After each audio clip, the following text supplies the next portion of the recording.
দেশটাতে ছাগল আর ফাগলে ভরে গেছে। বিএনপিতে যে কিছু পাগল আছে, ছাগল আছে, এগুলো আসলে বিএনপির দলটাকে নষ্ট করার জন্য, ধ্বংস করার জন্য এরাই যথেষ্ট।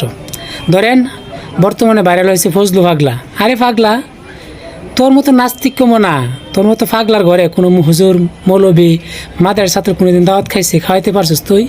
আরে বেটা, তুই কারে কি বলস? আরে বেকুফ, সুরের ঘরে সুর, তুই কী বোঝাস হুজুরদের সম্পর্কে? 500 টাকা দিলে ওনাদের কথা চেঞ্জ হয়ে যায়, বক্তব্য চেঞ্জ হয়ে যায়, কিনে নেওয়া যায়। তুই কিনতে পারছিস কোনো দিন? বেকুফ কোথাকার! তুই একটিবারও চিন্তা করলি না যে ওদের বাংলাদেশের জনগণের টাকায়, হুজুরদের ট্যাক্সের টাকায় তোরা এমপি মন্ত্রী হস, তোরা বড় বড় পদে অধিষ্ঠিত হস, বড় বড় এমপি মন্ত্রী হইয়া কোটি কোটি টাকা আত্মসাৎ করিয়া ওপরে জমাস। তোরা দেখা যায় 6 মাসে তোরা কোটিপতি হয়ে যাস, কোটি কোটি টাকার মালিক হয়ে যাস। কোথেকে হস রে তোরা?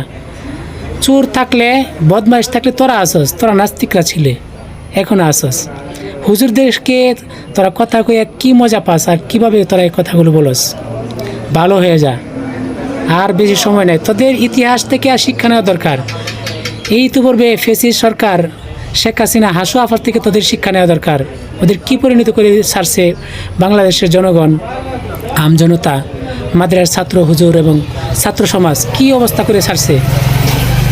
এই অনিয়ম, দুর্নীতি, চাঁদাবাজি, লুটপাট, ধর্ষণ, খুন, এই সব কারণেই কিন্তু তাদের এই পরিণত হয়েছে। আর তোরাও এই 5ই আগস্টের পরে তোরাও এইগুলো শুরু করলে, তোদেরও কিন্তু রেহাই নাই। বাংলাদেশের জনগণ কিন্তু এখন সোচ্চার, সচেতন। এখন কোনো আদমাইশ, বদমাইশ, চাটুকার, চাঁদাবাজ, লুটতরাজ, ছিনতাইকারী, দুর্নীতিবাজ, এই রাঘব বলদের কিন্তু বাংলাদেশ চায় না। আর খুব বুঝে শুনে কথা বললো। চামড়ার মুখ দিয়ে একটা আসলো আর বলে ফেললা, এটাই কিন্তু হবে না। খুব বুঝে শুনে কথা বললো ফজলু পাগলা।